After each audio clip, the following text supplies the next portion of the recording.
what I have here. It's the TurboGrafx-16 Mini. I cannot tell you how complicated this was for me to get. So, how does it stack up to the original? What's the games list like? And was it really worth all the trouble I went through to get it? Well, let's talk about that.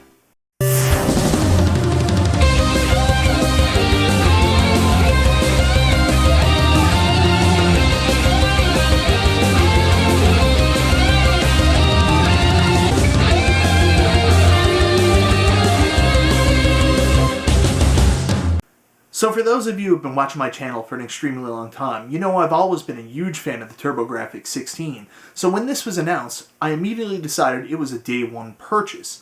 Unfortunately, it wasn't as easy to get as I had hoped. I live in Canada, and sometimes we just don't have the same options to buy stuff like in the United States for reasons that escape me. This was no different, as I excitedly logged into Amazon.ca to discover that TurboGrafx-16 wasn't going to be sold in Canada. Yay, Canada. Luckily, a friend of mine gave me a heads up that sometimes Amazon.com would ship to Canada, so I created an account and placed my order. Oh boy, I was going to be enjoying some sweet TurboGrafx-16 action.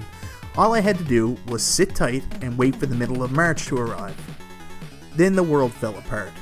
Shortly after the pandemic started to take effect in North America, Konami announced the pre-orders for the TurboGrafx-16 Mini would be delayed indefinitely. What did this mean? Would it even still come out? I didn't know, but my hopes were dashed and I kinda gave up on getting this recreation of my beloved TurboGrafx-16. That is until another YouTuber who I just started talking to named Nostalgia posted a video that he got a TurboGrafx-16 Mini. And he is in Canada. So I reached out to him and asked, what is this witchcraft? Apparently, while the North American release was delayed, Amazon Japan was full steam ahead with their orders, and best of all, they were even shipping to Canada. So I stopped everything, signed up for an Amazon Japan account, and placed my order.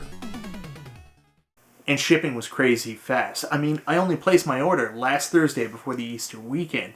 I get a notification Monday that the shipment had left Japan. Thursday morning, it shows up here. I mean, that's crazy. I order a package within Canada, it takes like 2 to 3 weeks, but shipping from Japan is like 4 days?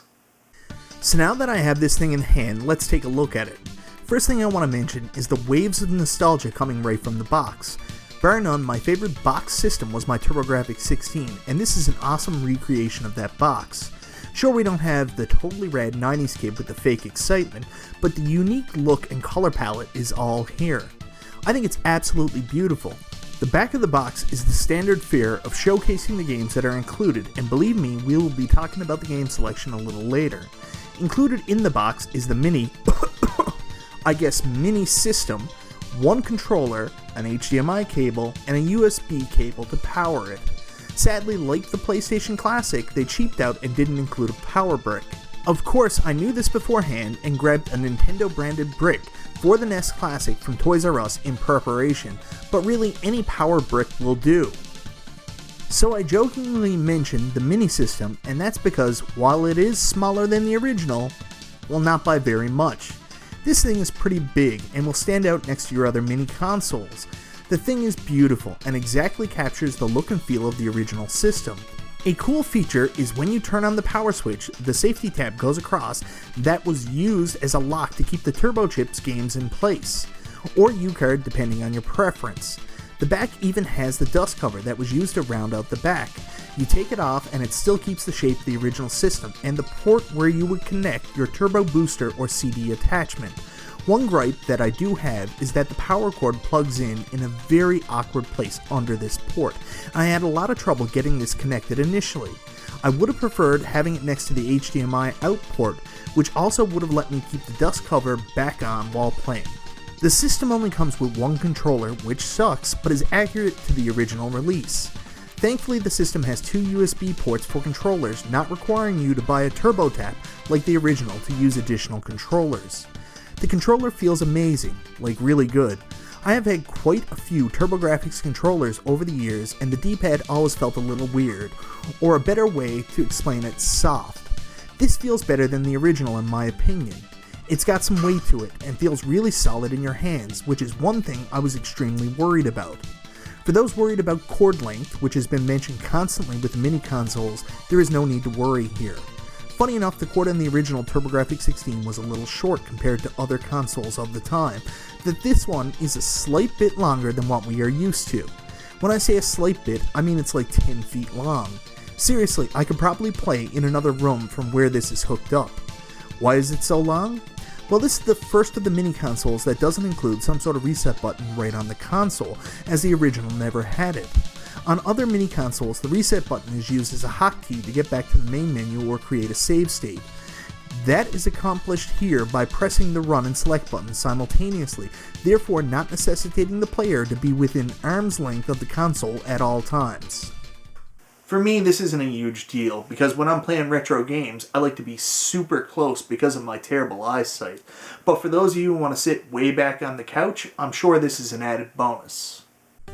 The home screen is beautiful. The screen displays the Turbo Chip games in their jewel cases to select from, with the system towards the top of the screen.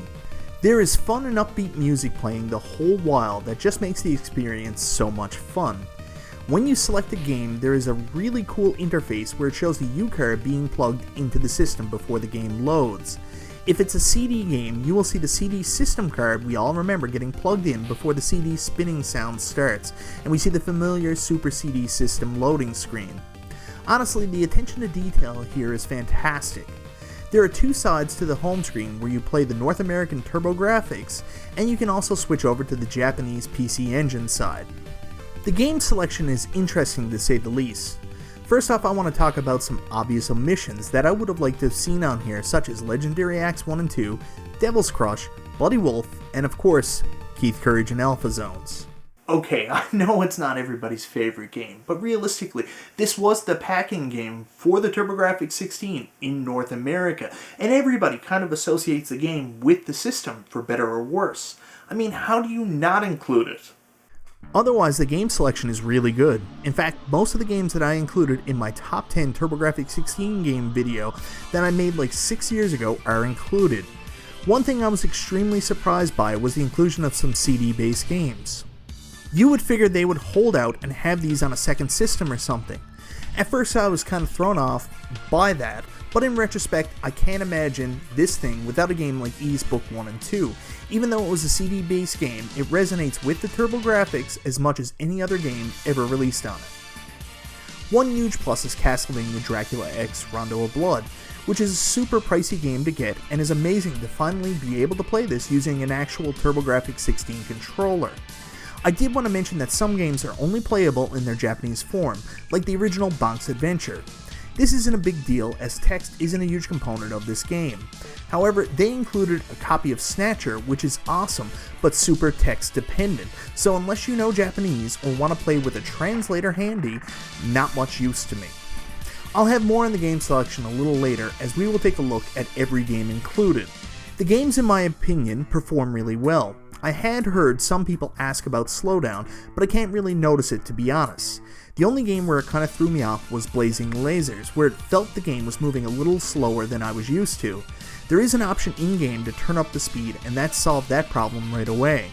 The games all look great, and I have emulated the TurboGrafx-16 many different ways, but honestly, this is the best I have seen it done yet.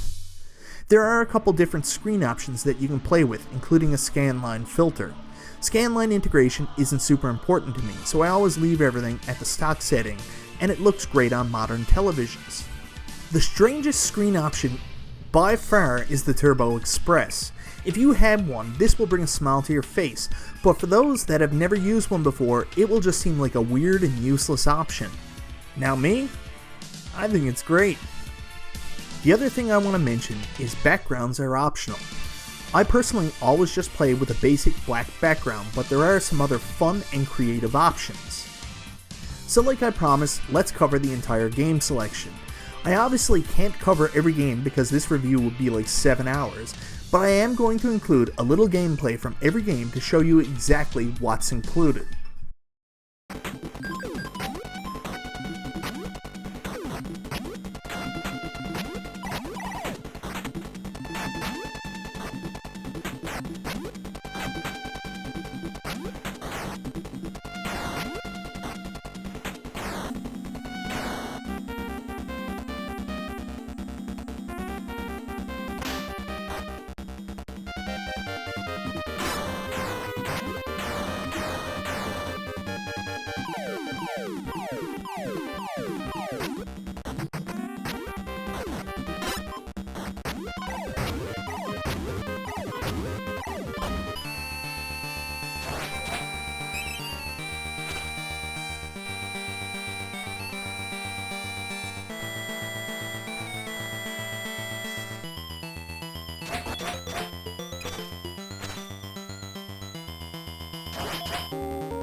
ネット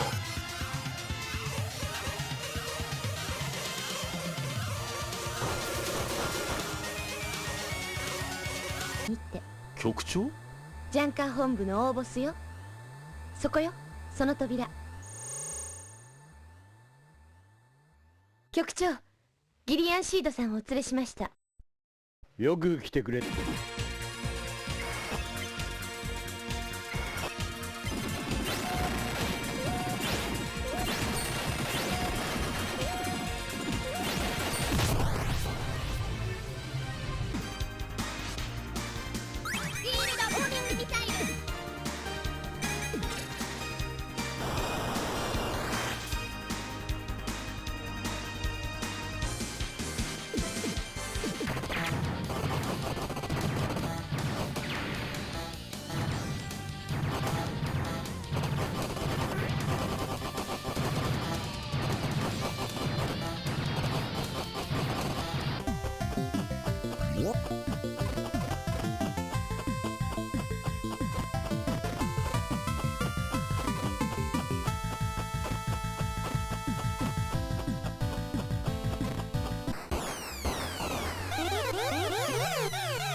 So that, guys, is the TurboGrafx-16 Mini. Me personally, I think they knocked this out of the park. The attention to detail on the system, the included graphic user interface, and even the weirdest little quirks and nuances with the games, they're all here. I cannot recommend this one highly enough. So if you're looking to place an order to pick up your own TurboGrafx-16 Mini, or say for example you have an order already placed on Amazon.com and don't want to wait till that gets resolved and you don't want to be waiting on how long it'll take to get delivered to you, I'll post a link in the video down below to the Amazon Japan site where I got mine, so hopefully there's still some available and you can order one and get one relatively quickly. I hope that when you do get one, it brings you as much happiness as it has for me. This is MichaelBtheGameGenie, and I'll talk to you next time.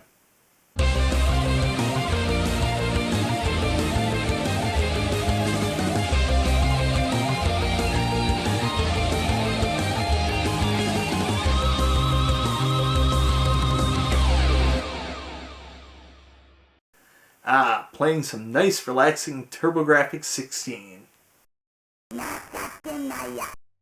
Mother God!